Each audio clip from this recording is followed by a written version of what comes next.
За тэгвэл судалгааны үр дүнд маань одоо бидэнд яг юу харагдваа тийм ээ? Өнөөдрийн байдлаар дүн шинжилгээнд дээр тулгуурлаад ямар шухан дүр зураг харагдчих байна вэ гэдгийг бас хүндмөр байна.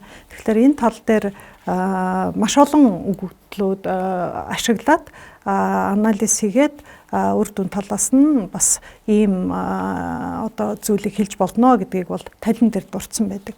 Багшийн зүгээс яг онцолж хэлмээр үр дүнгууд юу байваа? Энийг сонирхъя. За бид нэр ер нь 2023 оны бүтэн 1 сарын одоо 1-ээс 12 сарын 31 гэсэн 365 хоногч нийтийн тээвэр үйлчилгээ яаж явагдсан гэдэг нэг төр зургаар нь харъя гэж үзсэн. За ингээд үзэхэд бол үндсэндээ нэг тийм 569 мянган одоо нэг жив батал гэж байна. Ийм одоо мянгаар ярьдаг шүү дээ. Ингээд энэ дээр гол тоонуудын сонирхолтой хэлэх юм бол өдөрт дунджаар бид нар бол 1300 автобус бол үйлчлэгэнд явсан байна.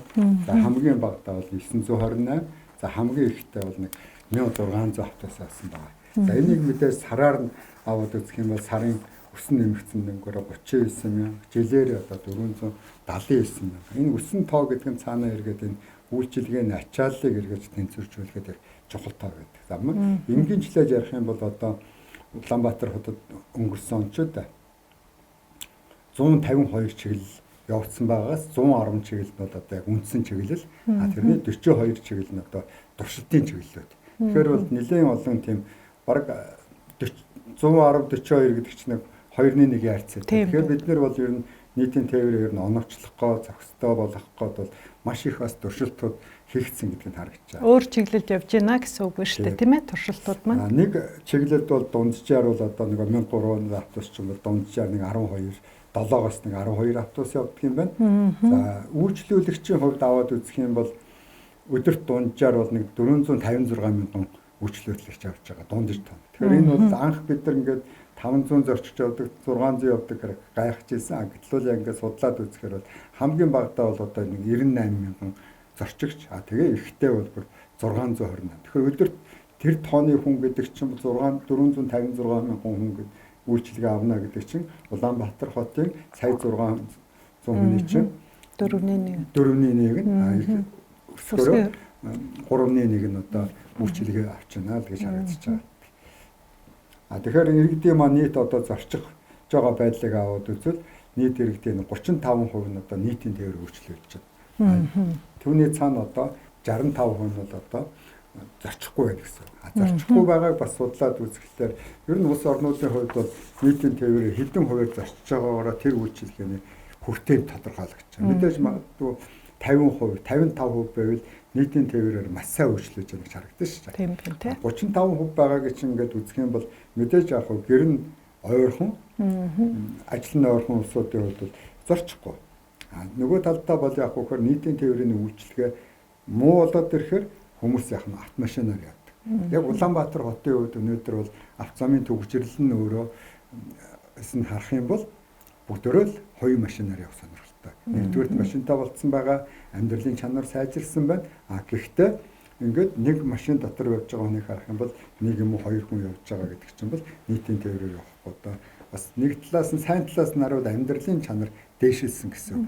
Нөгөө талдаа эргээд машинаараа их зорчхороо авцааныхаа төгжөөгийг нэмэгдэж байна. Нэмэгдүүлээд автобусныхаа хурдыг удаашруулад байгаа. Тэгэхээр энэ дээр бид нар бодлого дээр яг үхээр мэдээж энэ 35% яавал 45 болох уу? Яавал 55 болох уу гэдэг зорилтуудыг ойр хугацаанд тавьсан. Тэгэхээр энэ хэмжиж болохоор зорилтоор харах юм бол тэгвэл өнөөдөр 35 хүн зорчоод хувийн зорчиж байгаа юм бол 45 болгохын тулд одоо нийтийн тээврийнхээ замыг яаж хүлээж өгөх вэ? Автобусуудаа яаж оновчтой явуулах вэ гэдэг бодлого тавигдана. Мөн зорчигчоор нь аваад үзвэл нэг автобусанд өдөрт бол үйлчлүүлэгч бол дунджаар бол ах нэг 350 зорчигч. За хамгийн багадаа нэг 100 зорчигчтой, хамгийн ихтэй нэг 450 зорчигчтой. Энэ юу хэлээд байна гэхээр бол нэг автобус өдөржингөө явж явчаад 100 хүнд үйлчилж байна. Өдөржин яваад 450 хүнд үйлчилж байна. Тэгэхээр энэ хоёрын чинь хооронд зөрий их байгаа. Яагаад юм байгаа гэхээр бол мэдээж ах нөгөө хотын төв рүүгээ ачааллахтай шугам дээр бол зорчигч ихтэй аслагдсан шугамдаа бол. За эндээс бас ингээд нарийн үзэх юм бол яг үхээр анслагдсан шугамдаа том аврын автобуснууд явуулж байгаа нь эргээд явах нь сайн юм шиг боловч цөөхөн хүнд үйлчлэн ихээр чинь нөгөө автобус баз маань өөрөө зардалт нь өснө гэсэн үг шүү дээ. Түрүүн одоо манай дэлхийн банкны судлаач хэлжсэн тэр гэр хороол буюу Улаанбаатар хотын одоо орон зайн талаас нь аваад үзвэл. Гэхдээ Улаанбаатар хотын төвд байж байгаа автобусны буудлуудын зай бол 500-аас 1 км-ийн дотор. За их нь л бол дунджаар нэг 300-аас 500 байгаа байхгүй. Энэ бол тэрхий ойрхон гэсэн үг. Гэтэл гэр хороол дээр очихоор гэрээсээ буугаад 500 метрээс бүр явах нь 1 км, 2 км, 2.5 км явж байгаа нь өөрөө ээж нь. Хотын төв рүүгээ буудлууд нь нэгтрэл ойрхон байгаад байгаа юм. Гэр хороолд байгаасуудаа болохоор буудаж байхгүй 500-аас 3 км алхах хэмжээний. Тэгээ мэдээж хүн болгон алхаад байхч байгаа, алхахгүй нэг нь. Тэгэхээр яах вэ гэхээр энэ дээр бас л бодлогын шийдэл нь яах вэ гэхээр гэр хорооллын тэр шугамлууга буугаад хол авдаг шугам дээр одоо бага урын автобуснууд явуулах. Тийм ээ.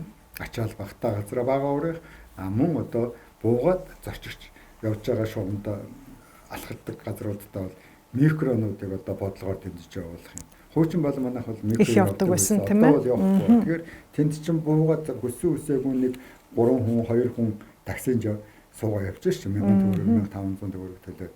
Тийшээ чинь зохион хэмжээний бага урын автобусуудыг явуулбал бас нийтийн тээвэр их байдаг. Тэгэхээр нийт масс тонн хотын төвдөө төвлөрсөн сайн хүчтэй байгаа юм шиг ирнэ. Хотын анслалтаа болохоор үйлчлэг нь хүрэхгүй тийм тохиолдол гарч байгаа гэсэн.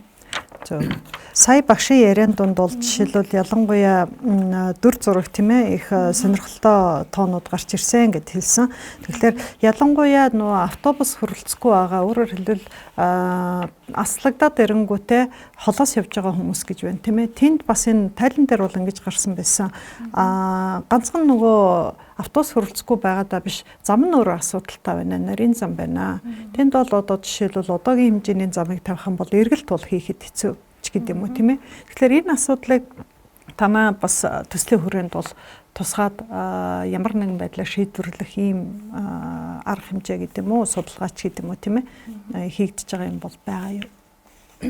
За юун дээр саяны яг нөгөө гэр хорооллын иргэдэд автобусны буудал хол байна гэдэг юм дээр болохоор ерөөхдөө үндсэн одоо ба төслийн хүрээнд нэмэлтээр дэлхийн банкны буцалтгүй тусламжийн зээлээр эрэлтэд суурилсан тээврийн үйлчилгээгээд тэрний өргөссөн техникийн үндэслэл Улаанбаатар хотын хэмжээнд ерөөхдөө хийгдээд тэгээд тэн дээр яг Улаанбаатар хотын яг юуны хүртээмж багтай чиглэлүүдийг хүн амын автобусны буудлаас хэр зайтай байна гэдэг ерөөхдөө бас тодорхойлж гарч ирсэн байсан. Тэр судалгааны үр дүнд. Тэгэхээр тэн дээр нөгөө нэг эрэлт яг хаана байна? Тэн дээр үндэслээ тээврийн одоо ямар шийдлүүд байж болох вэ? Дэлхийн хотууд жишээлбэл нөгөө жижиг одоо илүү нөгөө гар утас апт суурилсан ерөөхдөө тийм системүүд хөгжүүлээд яг тэр одоо микро автобусны хувьд бол яг үндсэн тодорхой чиглэлтэй тэр нь яг тодорхой ингээд байнга явж байдаг.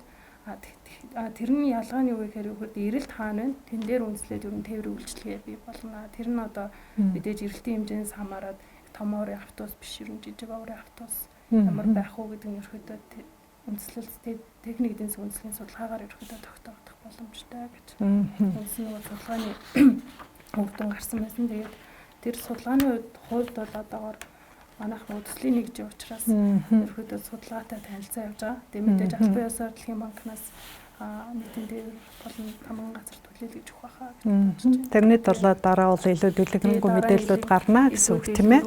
Мэдээллүүд гарах. Зүйтэй. За саяын судалгаан дээр багшаад нэг ийм сонирхолтой юм надад бас байна да гэж харж байсан. Тэгэхээр нааш цааш хөдөлгөөнүүд юм байгаад байна гэж тийм ээ. Бүртгэлтэй ч гэсэн бас улирлын шин чанартай хэлбэлцлүүд байд юм байна гэд. Үүнтэй холбоотойгоор төлбөрийн асуудал ч юм уу эсвэл нөө даацын асуудал тийм ээ. Чиглэлийн бас нөгөө хөрөлцөөгүй гэсэн иргэд талаас харахад шөмжлөлд өргөнүүлмээр ийм бас зүй тогтол гэж хэлмээр өнгөстөө үр дүн гарсан байна гэж хараад та тэрэн дээр яг ямар онцлог харагдав гэдгийг дурдах уу? За нэгдүгээрт яг энэ дээр хугацааны асуудал байна. Манай өөрөө дөрвөн улирлалтай Монгол улс маань тэгээд Улаанбаатар хот маань бас улирлын амьдралтай. Одоо өвөл болохоор сургууль соёлын ордог, зүүн болохоор хөдөөгөө явцгаачдаг тийм ээ. Ингээд бид нэр жилийн үгдлээр үзэхэд бол 3 сард одоо бол автобусны тоо их буураад 4, 5, 6 сард өссөн байна. Энэ дээр бид нэр яг хөөхөр бол автобусны одоо тоо, зорчигчийн тоо, орлого гэсэн 3 юмар судлаад үзэхэд бол одоо хаврын оргил гэхлээр 4, 5 сар бол оргил болж байгаа. 3 сараас өссөөр байгаад 5 сар бол оргил. Ингээд 6, 7 сарда буугаад эргээд 9 сар, 10 сар бол намрын оргил. За энэ оргил үед нь бол мэдээж автобусны нийлүүлэлт ямар байж байгааг үзэхээр бол ер нь автобусыг бол зах хэмжээнд одоо нийлүүлж чадсан байгаа. Үүнтэй уялдуулаад. Энэ улирлын имийг тэгвэл автобус бааз харгалздаг юм байна. Яг энэтэйгээ тооцоод одоо сарын байдлыг яаж үзэж яах вэ гэхээр. Тэгэхээр энэ улирлын хэлбэлзэл маань үндсэндээ 23-аас нэг 38%. Одоо 38-аас 78% хэлбэлцдэг гэсэн. Энэ юу гэхээр бол бүх автобусыг тогтмол явуулах шаардлагагүй энэ эрэлт нийлүүлэлтэндээ тэнцвэлнэ гэж. Нөгөө талаас одоо магадгүй бид нар метро барьна гэж хэлвэр. Тэгээ метро барихтаа бид нар бол оргил ачаалаараа тооцоод байгаарчих юм бол зуны үйлрэл тийм ээ. Метро зогсоо гэж 78% хэлбэлцэлтэй 40% хэлбэлцэлээ шээ. Тэгэхээр метро шин зуны үйлрэлтэй бол одоо хөнгө болчих үү дээ гэж. Тэгэхээр дунджаа бариад явчихлаар барийг нэг өөртөө болно. Тэгэхээр чи нөгөө оргил ачааллын хувьд даахгүй болчих واخгүй. Тэгэхээр энэ манай энэ дөрвөн улиралтай нөхцөлд бол энэ автобусаа улирлын хэлбэлцэнд тохируулсан менежментийг хийх нь их оновчтой. Тэрнээс бол одоо 5 сая, 10 сая, 20 саяар яригддаг тогтмол одоо хүн амтай газруудтай бол зөвлөшгүй юм онцлог байна гэдэг нь өөрөө чухал юм хэлж байгаа. Дараагийн цаг хугацааны хувьд яг хөөхөр бол жилдээ ингээ 2 хил оргилтэй ш, намрын оргил, өвөл хаврын оргил. Гэхдээ өвлийн бууралт байна, зуны бууралт гэж байгаа. Өвлийн бууралт чи өөрөө ингээд хичээл сургууль чигдрээ явсны дараа одоо сурагчдын амралт эхлэхээр ингээд буурчин. Автобус амж төвчрэх болчихно. Тэгээд зуны бууралтаа бол бүгдээрээ мэднэ. Бүгдээрээ сайхан амраад хөдөөгараа авчих юм чинь. Тэгэхээр энийгээ бодох хэрэгтэй. Дараа нь тэгвэл сар дээр хэлбэлцэл байна уу гэд одоо 9 сар тэр оргил, намрын оргил 12 сар хоёрыг харьцуулаад үзэхэд бол 9 сарын одоо эхний 7 хоног 2-7 хоногт бол нэлээд зорчигчдын хөдөлгөөн ихтэй автобусны нийлүүлэлт дутагдaltaй байна. Автобусаа нэммээр юм бэ тэр үед. Сүүлийн 2-7 хоногт ороод ирэхлээр автобус зорчигчийн нийлүүл тэнцвэрч байгаа. Энд чинь бас нөгөө хичээл эхэллээ гэж бүгдөө хүүхдээ хөргөж өгөх нөгөөл хөдөөнөөс ирснүүд нь бас зорчоод яваад ахаар чинь тэгж их нэмэгдэж шээ. Тийм байна. Сүүл рүүгээ орлоод 9 сарын 3-4-р 7 хоног тэнцвэрднэ гэдэг бол хичээл сургууль тэнцвэрждэг юм байна. Хүүхдээ хөргөж авах ачлууд бас тэнцвэрждэг нэг юм онцлог байж байгаа. За 12 сарын хэлбэлцлийг судлаад үзэхээр бас 12 сарын эхний 7 хоног маш их хэлбэлцэлтэй, зорчигчтой автобусны нийлүүл тоцрогдолтой байсан бол дунд руугаа ороод ирэх, сүүл рүүгээ ороод ирэхээр автобус зорчигчийн нийлүүл тэнцвэржих жишээтэй. Сонирхолтой юм тийм ээ. Тэгэхээр энэ бол тэгэхээр ингээд зөвхөн 2 сараар авч үзчихэж ш. Бусад сарууд дээр бид нар ингэж үзчихээж энэ дээр ямар одоо автобус явуулах юм бэ? Тогтмол явах автобусны тоо гэж байгаад нэмэлтээр явах автобусны тоо гэж гармаар байгаа байхгүй юу? Тогтмол явахдаа бас хаана юм гэдэг тийм ээ. Аль буу нутаг дэвсгэрт аль чиглэлд өвч гэдэг юм уу тийм ээ. 7 хоногийн хэлбэлцлийг аваад үзэхлээр жишээлбэл 23-ны 12 сараар авч үзсэн байна л да. Эхний 7 хоногийн аваад үзэхэд 7 хоногийн хэлбэлцэл нь зорчигчийн одоо хэлбэлцэл бол нэг дэх өдөр, нэг дэх өдөр маш их өндөр. Хоёр дахь өдөр буурна. За. Тэгээ 3 дахь, 4 дахь өдөр бол өсөөд 5 дахаас буураад, хагасаа буураад харин энэ дээр бол автобусны нийлүүлэлтийг бол яг тэнцвэртэй явуулдаг юм байлаа. Тэр нь бол яг бүр тоогоороо, орлогоороо 3 юмар батлагтаад гараа авчих. Тэгэхээр энэ бол автобус баазын хувьд бол энэ ялангуяа амралтын өдрийн ачааллыг бол ер нь тооцоод автобусаа багасгах юм байна гэж харагдаж байгаа. Ийм одоо зүйл байгаа. Цагийн хувьд аваад үзэх юм бол эн чинь өглөө 6:30-аас эхлээд орой одоо 22 цаг буюу 23 цаг 30 дуусчихна да. Тэгээ энэ дээр бол автобусны хуваарийг эхлээд урьдчилаад гаргацдаг юм байна. Ер нь бол хэд хэдэн цагуудад хэд хэдэн автобус байх гэдэг хуваартай. Яг тэр хуваартай зорчигч явсан тоог нь тулгаад үзэхлээр яаж юм гэхээр бол 8:30-аас 10 цагийн үед бол яг хөөхөр бол зорчигч нь их автобусанд дутагдана. Нийлүүлэлт бага байна гэсэн үг байна тийм ээ. Эрэлт өндөртөө. 10 цагаас За 13 цаг, 3-аас 16 цаг гэдэг ерөөхдөө бол 18-аас 19 цаг руу болоод ирэхлээр бол докторчж байгаа автобус зорчигч хоёр. Нийлүүлэлт нь тэнцвэрчээд байна гэсэн үг тийм ээ. Зорчигч нь байгаад байдаг, автобус нь хавцж. Автобусны нөгөө нийлүүлэлт маань өөрөө яагаад. Тэгэхээр энэ дээр бас нөгөө ил солилцох гэдгээсээ болдог. Нөгөө талаас орой автозамын ачаал нэмэгдчихдэг. Яг ажил тарах 5:30-аас хойш. Тэгээд 5:30-аас 9:30 хүртэл автобусны автозамын ачаалал нэмэгдэхлээр автобус зорчиход хүндрэлтэй. Өөртөө баг ингээд зам дээр араас автобусыг зогсчих. Тийм учраас баг явснаас явахгүй дээр гэж үздэг юм байлгүй. Автобусаа татчихна. Гэтэл нөгөө жийнхэн аяллаасаа тарж байгаа, сургуулаа тарж байгаа улсууд чинь автобусанд сууж чадахгүй болчихж байгаа. Тэгэхээр энэ чинь бол одоо Улаанбаатар хотод тэр автомашинаар явдаг зорчигчдын зорчиг хөдөлгөөнийг нэлээд бодлогоор зохицуулахгүй юм бол нийтийн тээвртээ сууж чадахгүй. Бүгд бодит байдал дээр ажиглалт хийгээд үзэгдэл яах нь. Тэр одоо юун дээр орлоготой холбоотуулаад хэлье гэж бодож байна. Энэ хэсгээ ингээд ячдаг хөө. Тэгээ. Тэр орлоготой холбоотой бас сонир зүйл байгаа. Зөв. Саяхан бол том дата өгөгдлөөс авч байгаа гэсэн үг шүү дээ, тийм ээ. Тэгэд энийг өшөө нөгөө судалгаа асуулгаар авсан гэж байгаа тийм ээ. Ер нь нийт зорчигчдоос төвөрлөж аваад 445 хүнээс асуулга авсан гэдэг. Тэр судалгаан дээр бас яг таны хэлсэн юмнууд бас гаргаж ирж илээ л дээ.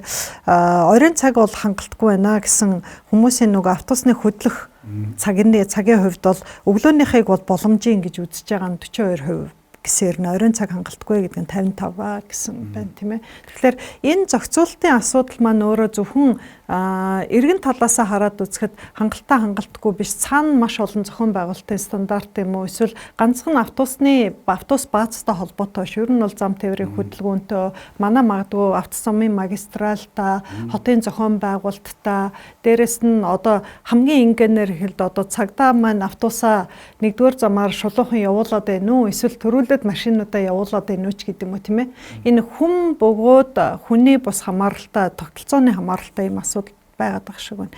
Яг одоо та бүхний хариуцж байгаа төслийн хувьд энэ талын асуудлыг ер нь тусгаж бодож байгаа бах тийм ээ. Судалгаанууд бас хийгдэж байгаа бах тийм ээ. Өөрөөр хэлбэл хэрэгцээ ачаалал ямар хэмжээнд байгаа болоо гэд. Яг үр дүн бол бодоогүй байгаа юм байна. Багтж байгаа үгүй юу гэдэг талаас нь сонирхож байна л да. Энэ бол яг нийтийн тээвэр одоо яг Улаанбаатар хотын хувьд яг Монгол улсын хувьд яг нөгөө нийтийн тээвэр хэрэг зөвхөн хотын асуудал гэж харах гэхээсээ илүү яг Монгол улсын тал одоо бүхлээр нь харж байгаа. 50% амьдарч байгаа гэдэг учраас маш том нөгөө масс асуудал том сэдв болж хувираад байгаа. Тэгээд манай дээр болон одоо нийслэлээр хэрэгжүүлж байгаа бодлого юунуудын хувьд ерөөхдөө масс тээвэр, нийтийн тээврийн масс тээвэр буюу одоо метро, BRT, LRT мөн нийтийн тээврийн шин төрлүүд гэж яриад байгаа метро гэдэг. Тийм төслүүд бас хэрэгжээд ерөөхдөө бодлогоор дэмжигдээд явж байгаа. Тэгэхээр манай төслийн хувьд бол ерөөхдөө яг Улаанбаатар хотын нийтийн тээврийн 25 жилийн стратегийн төлөвлөгөөг гаргахаар одоо яг олон улсын зөвлөхийн байгууд маань ажиллаад ерөөхдөө явж байгаа. Тэгээд саяас жаалагч хэлсэнчлэн судалгааны үр дүнгууд бас яг аргачлалын хувьд өөр байж магадгүй. Тэгээд ерөнхийн үр дүн болон одоо яг юу зорж байгаа зүйл нь тийм ээ. Яг одоо манай Улаанбаатарын нийтийн тээвэр тулгамдж байгаа болон яг онцлог нь ямар вэ гэдэг асуудлууд ерөнхийдөө байна гэж харж байна. Тэгээд яг нөгөө тоон үр дүн мэдээж аягүй чухал. Гэхдээ яг нөгөө нэг ямар цаар хүрээнд авч үзэх үү, буцаагаад үр дүн нь юу ах вэ, энэний шийдэл нь юу ах вэ гэдэг юу байгаа. Тэгэхээр миний яг өөрийн хувьд бол яг нийтийн тээвэр нэгдүгээр одоо өнөөдөр хамгийн тулгамдж байгаа гол асуудал нь бол нийтийн тээврийн хурд гэж үзээд байгаа. Яг би одоо яг нийтийн тээврээр явах уу, хувийн машинаар явах уу гэдэг ингээд зөвхөн харьцуулаад үзэхэд хугацааны хувьд нөгөө талдаа бас нөгөө маршрутын хувьд нийтийн тээврээр явхад яаж явах уу, машинаар явбал яаж явах уу гэдэг юм харьцуулсан үзүүлэлтүүд бас байгаа. Тэгээд хурд маань өөрөө мэдээж хувийн тээврийн хэрэгсэлтэй харьцуулахад хурдан байх юм бол хүн бол олон суун тийм ээ. Хурдан явах. Тэгээд сүүлийн жил Монгол одоо Улаанбаатар хотын хэмжээнд сүүлийн жилүүдэд ерөнхийдөө хийгдсэн нийтийн тээврийн чиглэлээр сая багш хэлсэн бас нэлээд олон судалгаанууд хийгдсэн байсан.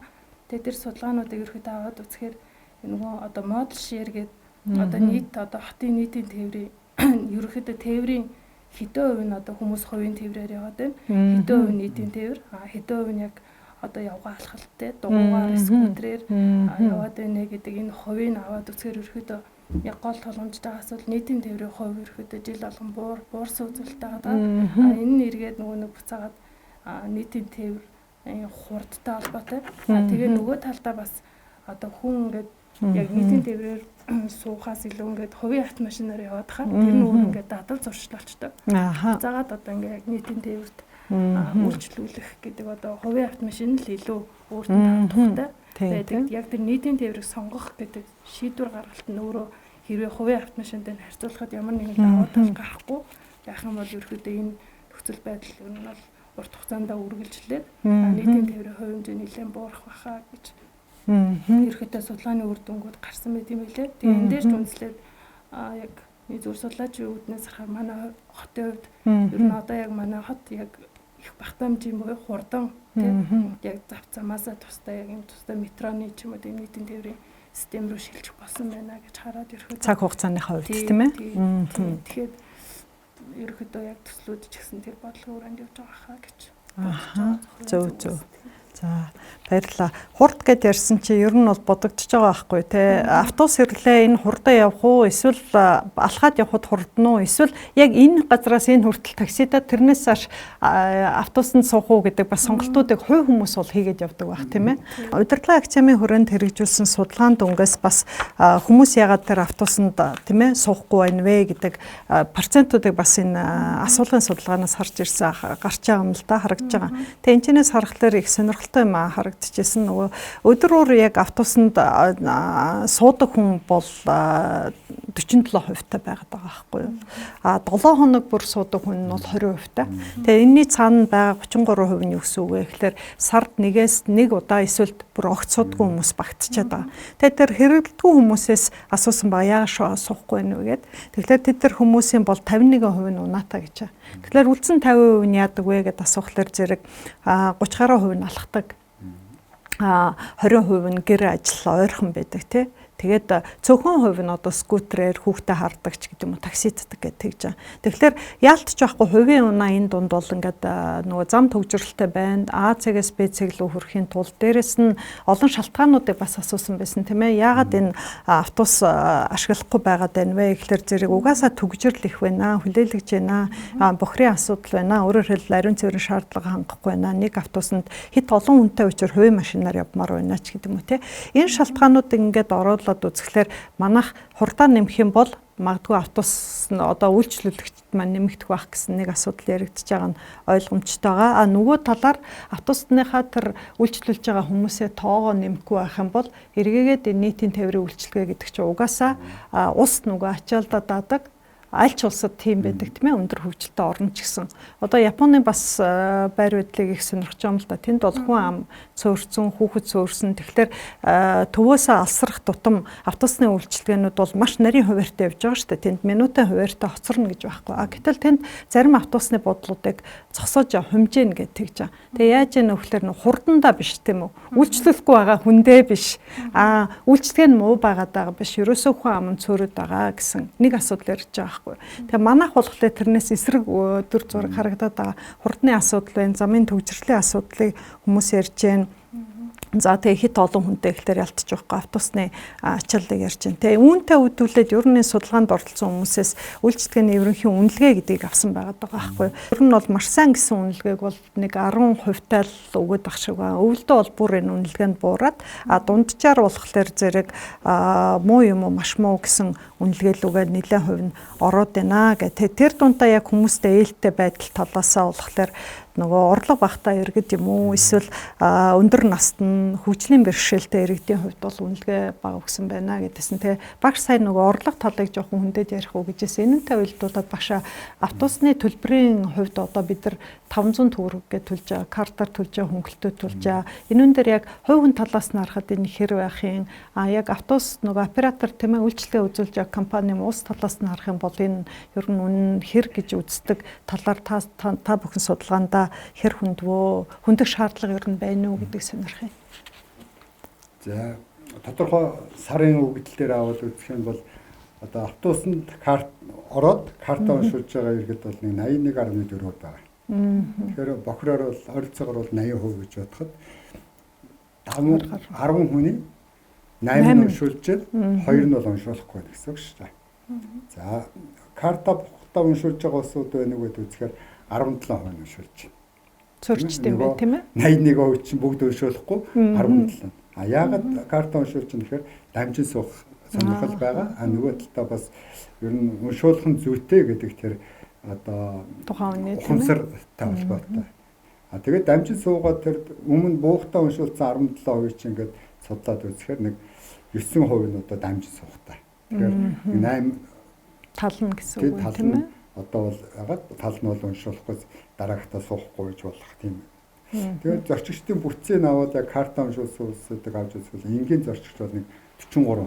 Энэ бол одоо бас их чухал. Мөнгө төлөө явдаг хүмүүс гэсэн үг шүү дээ, тий? 500-а төлөө явж байна гэсэн үг. Нийт одоо 100% чинь 43. За ахмадууд нэг 24.5% таа байна. За хүүхэд бол 14%. За оюутан их бүр 10% байгаа. Тэгэхээр бидний төсөөллөөр бол эсрэг байх шиг тийм ээ. Оюутнууд бол их сууж байгаа гэж боддог. Гэтэл тэд нар маань уншуулсан байдал нь 10% таа. За хөгжлийн бэрхшээлтэй иргэд бол нэг 6% таа. За бас хөнгөлөлтөө буюу тэр урамшуулт картууд гэж байгаа. Тэдгээр бол нэг 3% таа байх жишээтэй. За донорууд бол уншуулдаг гэж. Тэгэхээр ер нь зорчигчийн маань бүтцсэн юм байна. Бидний зүгээс анхаарах нэг буюу судлахтайч анхаарсан ер нь нэг өнөөдөр бид нар нийтийн тээврийг одоо муухай байна гэж санал асуул гаргах, дундаж байна гэдэг. Магадгүй энэ 24 онд бол нийтийн тээврийн чиглэлээр бол автобусны парк шинжилгүүд хийгдсэн, шинэ автобуснууд явж байгаа. Бүгдээрээ мэднэ. Цөөхөн тохиолдолд бол нэг тийм хуучин автобусууд авч. Тэр утгаараа бол автобус бол одоо дотор ороход бол тогтоо, дулаахан ийм байгаагаа бид нар бас мэдэх хэрэгтэй. Тэгэхгүй нөгөө үйлчилгээ авч үзээгүй одоо тэр нөгөө түрүүн асуултанд хариулсан усуд байна шүү дээ. Суугаагүй 50% хүмүүсд хариулна гэдэг чинь автобус ер нь муухай байхаа л гэж бодоод байгаа болохоос биш. Тэр хуучин ойлголт байгаа болохоос өнөөдөр автобус ингээд сайхан тоглог болсон, дулаахан болсон тийм ээ. Ороо суугаад явхад энгийн болцсон гэдэг энэ юмнуудаа бас төсөөлөхгүй байгаа байхгүй. Тэгэхээр эргээд нийтийн тээврээ одоо сайн болгох тэр түрүүний 35%-ийг 30 руу оруулвал юу болох вэ? Дээш нь юу болох вэ? 40 руу болно гэдэг чинь бол бид нар нийтийн тээврээрээ үйлчлүүлж байна. Нийтийн тээврийнхээ чанар чансаа сайжирч байна, хүртээмж нь болж байна гэсэн. Хэрвээ 30 руу ороод ах юм бол яг нийтийн тээвэр гэдэг нэг тийм болгохтой үе явдаг. Алдагдaltaа боломжтойнууд нь машинаар явдаг ингээд нийгмийн ялгаа улам гарна гэсэн үг байхгүй. Тийм учраас бид нар бол нийтийн тээврийнхээ автобус шинжилэл хийгдэж байгааг бол анхаарах хэрэгтэй. Үйлчлэгээ бас сайн болж ирж байна. Тэгвэл одоо юу хэлэх гээд байна вэ гэхээр хоёр юм байна. Нэг нь хэрэглэх талаасаа бүгдөө карта уншуулдаг болёо. Мөнгөө төлдөг болёо. Энэ чинь эргэж яаж юм гэхээр тэр нийтийн тээврийг бол сайжруулах нэг хөшүүр гэдэг. Түрүүн би нөгөө өгдөл дээр ярьжсэн.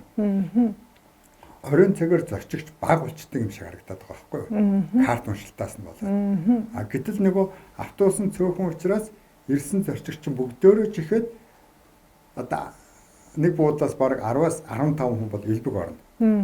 Тэгж ороход яах нь вэ? 2-3 хүн л карта уншуулнахаас нөгөө 10-аад хүн уншуулахгүй. Батхгүй байна гэсэн үг шүү дээ, тийм. Нэгдүгээр жигсээд орж байгаа, хоёрдугаарт нөгөө жигсэлтэд орж байгаа учраас бол хурдан орохын тулд уншуулахгүй нөгөө талаасаа бас залдчихж шүү дээ. Энэ нь эргээд нөгөө мэдээллийн сан дээр уншигдахтай яах нь цөөхөн юм шиг харагдчихэв. 15 зорчигч ихэд орсон чинь 3 нь уншуулад 12 нь уншуулаагүй бол мэдээлэл дээр харахтай яах нь цөөхөн зорчигч явдаг юм байна гэж харагдав. Тэгэхээр энэ чинь бол бид нар бол автобусаач нэмэх ёстой байна. Карта унших боломжийг бүрдүүлгээд тэгээ эргэн карта уншуулад авах юм бол эн чинь оройн цагаар ачаал ихсдэг юм байна шүү дээ. Тэгвэл автобус нэмээ гэдэг шийдвэр гаргахад нь болох байхгүй. Тийм байна. Тэгээ энэ бол одоо нөгөө зөвхөн үйлчлэгээ бид нар бол үйлчлэгээ үзүүлж байгаа нийтийн тээврийн компани байгууллагуудаас нэхээсээ илүү зорчигчд өөрсдөө бас иргэний үүрэг ухамсараараа карта уншуулаад төлбөрөө төлөөд магадгүй тэр одоо төлбөрийн бас юунууд байж болно шүү дээ. Бид нар тэр буухтаа уншуулдаг юм чинь яагаад эргээд уншуулахгүй тэр 80% байж байгаад 17 болж байна. Тэгэхээр хэдэн буудал явснаар нь тоосдог системд орох юм бол хасалт хийдэг байх юм бол яах нь Уншуулна тий. Тэрнээс тэрийг ямар нэгэн одоо захиргааны аргаар ч юм уу ямар нэгэн одоо толгой тоолох нь гол биш. Тэр аяндаа би ингээд нэг буудлын явсан бол надаас юу гэдгийг 100 төгрөг асагддаг ч юм уу. 200 асагддаг ч юм уу. 5 буудал явал 5 асагддаг ч юм, 500 асагддаг ч юм уу. Гэсэн ийм интервалтай хасалтын системтэй байх юм бол эн чинь бол хүн бол юу гэдэг. Тэгэхээр манай түрүүн автобусны тоог тогтмол төлбөрийг тогтмол явуулж байгаа нь өөрөө нөгөө зах зээл тэгшигдэл гэсэн үг шүү дээ, тийм ээ. Тэр чин зорчигчийн эрэл талаас нь тэнцвэрээ харгалзах хэвээр төлбөрийн системтэй ч. Одоо магадгүй одоо ингээд бид нар соёл урлагийг дэмжихэд бол юу болгож шээ. Карт өгөхөр болж байна, тийм ээ. Яг үүнтэй бодлон зорчигч одоо энэ сард би 10,000-аар юм уу 20,000-аар одоо карта цэнэглэх нь шүү. Тэгээд цэнэглэж явж байхад тэр хідэн буудлын явснаас нь болоод хасалт хийдэг ийм системд орчих юм бол эн чинь бол би 10 буудал явах уу эсвэл нэг 8 буудал 9 буудал явах уу нэг буудал ойрхон буудлын буугаад алах чийч гэдэг юм уу ийм эдийн засгийн хөшүүрэг байх хэрэгтэй байна. Тэгэхгүй нийтийн тээвэр ихээр л нэг суусан л бол хідэн ч буудал хамаагүй явж идэг юм байж болохгүй байхгүй. Тэгэхээр энэ манай өөрөө зах зээлд нийцээгүй систем явж байгааг нэг хэлээр. Тэгээд эргэн талдаа бол тэр нөгөө сонирхолтой бас нэг судалгаа ажиглагдсан юм бол ингээд мөнгөний хайрцаг байж исэн. Мөнгөний хайрцагт бол одоо их ихэн татаа автсан. Гэхдээ автобуснууд байгаад байгаа. За яг мөнгөний хайрцаг хийсэн зүйлүүдийн ингээд нэг кейс судалгаагаар судлаад үзэхэд бол нуурсан цаас хийсэн, мөнгө хийсэн, хуучин дэвсгэрт хийсэн, мөнгө зүгээр хувилж принтлээд хийчихсэн үү? Цаасан дээр хөвлөөд гэх мэтэр ичин яаж нэхэр нөгөө иргэний маань өөрийн ухамсар дор байгааг л хараалаа. Тэгэхээр чин бид нар тэр нөгөө автобусаа өөр магадгүй зүгээр жижигхэн тооцоо хийгээд харъя л да. 10 хүний 8 нь одоо карта уншуулж байгаа нь 2 уншуулахгүй байна. Тэгвэл энэ хувь хэмжээ тоонуудыг ингээд бид нар хүний тоогоор нь аваад үзэх юм бол бид нар тэр нэг алдагдаад байгаа 18%-ийг л 100% болгоход л баг нэг тэрбум 200 сая төгрөгийн л одоо орлого байж байгаа байхгүй. Тэр чинь дахиад өдрөөр нь үржүүлчих. Тий. Сараар нь үржүүлчих, жилээр нь үржүүлчих. Бүр өшиж барахгүй том тоо байгаа биз. Тэгэхээр бид нар тийм их мөнгийг бас алдаад байгаа байхгүй. Энэ алдчихж байгаа чинь эргээд яаж юм тэгэхээр нөгөө нийтийн тээврээ сайхан болгох юмыг алдаад байгаа байхгүй. Тийм байна тийм ээ. Тий. Энэ одоо гадны экспертүүд ялангуяа манаас одоо нөхцөл байдлын судалгааг хийж байгаа шүү дээ тий. Мэдээж үр дүн нь одоохондоо харахын ил болоогүй. Тэгвэл бодвол манай бас энэ автобусны төлбөрийн хэмжээг бас судалж байгаа бах тийм ээ. Эрэлт хэрэгцээнийхээ хувьд ямар байна вэ? Ер нь яг ямар хүндээ энэ нь болоод байна. Ямар хүндээ бол энэ бишээ саяын багшийн хэлдэг шиг буудлаасаа шалтгаалаад мөнгөнийх нь хэмжээ нь тийм ээ. Явсан замаасаа шалтгаалаад өөр болгоё гэсэн иймэрхүү санаа оноо орж ирж байгаа болов яаж байгаа бол гэдэг бас сонирхмор санагдлаа л да. Тэгээ болох хэмжээнд талаас уу дүн шинжилгээ хийгдээд явж байгаа. Манай зөвлөгөөд ажиллаж байгаа. Тэгээд ажлын даалгаврынхаа хувьд бол яг Улаанбаатар хотын нийтийн тээврийн тасалбарын үн ер нь одоо байгаа дээр нь анализ хийгээд энэ ер нь яг зохимжтой байгаа мó энэ яг олон улстай харьцуулахад хэр байгаа. Тэгээ энэ буцаад нөгөө нийтийн тээврийн санхүүжил татаас гэдэг олон юмтай холбогдож байгаа учраас ер нь бол нэгдсэн дүн шинжилгээ хийхээр бол тусгагдсан байгаа. Энэ бол хийгдээд явж байгаа. Зөв миний хувь өнцгөө сая нөгөө багшийн хэлсэнчлэн бас зүгээр нөгөө хүн нөгөө буухта картад арахгүй байна гэд тэгж штэ. Тэрийг болохоор зүгээр би хувийн өнцгөөс харахаар ямар нэг тийм хөшүүрэг байх хэрэгтэй юм шиг одоо яг үйлчлүүлэгч талдаа. Одоо би бол яг мэдээж дамжин суух гэж байгаа за би картад араа шүү гэдээ арчин. Яг ямар нэгэн хөшүүрэг ч юм уу яг мөнгөтэй холбосон ямар нэгэн юм бодлого байхгүй учраас ер нь бол за дарсан ч дараагүй ялгаагүй штэ гэдэг өнцгөр нь бол хүмүүс хараад байгаа гэж бодоод байгаа. Тэгээд нөгөө Солонгос жишээлбэл карта дарчаад буцаа гарахтаа дараагүй бол илүү мөнгө авчдаг ч юм уу тийм систем бол ерөөхдөө бас тийм систем байна тийм ээ. Тэгэхээр манайд бол яг орохдоо 504 уншуулсан. Тэгээ гарахтаа дараа байх юм бол миний картнаас 504 л хасагдчихж байгаа гэдэг. Ямар нэгэн өөр нэг өгшүүрхтэй холбогдоогүй юм гэж бас хараад байгаа. Нөгөө талдаа хэрвээ энийг ямар нэгэн бодлого ч юм өгшүүрхтэй холбочих юм бол буцаад энэ нөгөө нэг яг одоо яг зорчилтын эхлэл төгсгөлийн датагаа яг зөв цуглуулж авах боломжтой болно. Одоо нөгөө багшийн сая хэлсэнчлэн нөгөө 500 хэдэн мөртөө нөгөө датан дээр ясан гэсэн шүү дээ. Тэр бол ингээ смарт картын жишээлбэл хүн нөгөө нэг карта уншуулж байгаа юу байгаа да. Тэнгүү тэр хүн чинь тэр 500 мянган хүн чинь 500 мянгуулаа хаана буусан бэ гэдэг дата манад юу байхгүй байгаа да. Дамжин суултаар нь харахаар тэр дамжин сууж байгаа хүмүүсийн бодол харчин. Тэнгүүд нөгөө нэг яг хотын яг эцсийн цэг нь яг хаана вэ гэдэг нь А гэдэг хүн ороод суулаа. Эцсийн цэг дээр энэ хүн буусна буугаагүй гэдэг нь харагдахгүй байх нь шүү дээ. 100 хүн орлоо тий буусна тодорхойгүй мэдэхгүй байгаа. Яг дамжин сууж байгаа болон тэр санаачлагаараа 8% төлсөн хүмүүсийг харахад за энэ хүмүүс энд буусан юм байна гэдэг бол харж байгаа. Тэрийг хараад эсрэгээр нь баярлахаар шүү дээ тий. Өө эн чинь энд ингээ буусан байна гэд. Тийм байвал бас манай одоо яг судалгааны дата буюу нөө big data-н дээр ажиллах тий шийдвэр гаргалтанд бас тэр нэлээд нөлөө үзүүлэх болов гэж бодож байгаа. Тасалбар дээр зөвхөн би өөрөө нэг судалгаанууд уншиж танилцаад энэ тасалбарын бодлого ямар байх хэвтэй юм бэ гэд зүгээр уншаад явж байхад бол ер нь бол яг ингээд нөгөө зайн дээр үндэслэн тариф болохоор нэг одоо хотын нөгөө захад амьдарч байгаа хүмүүс нь хотын нөгөө төв рүүгээ ороход илүү их зардал төлөх. Одоо жишээлбэл нийгмийн одоо нөгөө манай хотын хувьд ингээд төвлөрөл нь хотын төв ер нь эмнэлэг сургууль нийгмийн үрдэн хэмжээ хотын төв рүү байдаг. Тэгвэл гэр хороолоос ингээд захаас хүмүүс хотын төв рүүгээ орохын тулд хотын төвд амьдарч байгаа хүмүүсээс илүү зардал төлөх тийм юу байгаад байдаг. Тэгэхээр нөгөө яг нэг юм тогтсон яг нэг 500 төгрөг ч юм уу тийм эсвэл зайнаас хамаарсан биш систем. Тэрийг яаж зохицуулах уу гэдэг асуултын тэмдэг байна шүү дээ, тийм ээ. Тэгээ судалгаа тэгээ хотын онцлог юу дээр нэлийн онцлог байх гэж харж байгаа. Тасалбарын тарифын хувьд бол манай яг хотоос бол яг нийтийн дээврийг дээд түвшинд зүгээр дэмжиж байгаа болов уу гэж би хараад байгаа. Яг л зөв хувь үнцгээс харахад 2014 онд 500 төгрөг байсан. Одоо 10 жилийн дараа хэвээрээ тийм ээ. Тариф одоо шатхуун тэг бүх зардлууд нэмэгдсэн ч гэсэн тасалбарын үн хэвээрээ байгаад байдаг. Гэхдээ одоо яг үнийн хувьд бол хэрэглэгч хэрвээ үнэн хямдхан гэдэг бол автобусандаа суухыг мэдээж илүү тэгнэ. Тэгэхээр хурдны хувьд бол ер нь одоо учраас энэ хоёрын хооронд нөгөө юу гэдэг тэнцэтгэл гэдэг юм уу нэг авцалтай байхгүй байгаа байхгүй тий.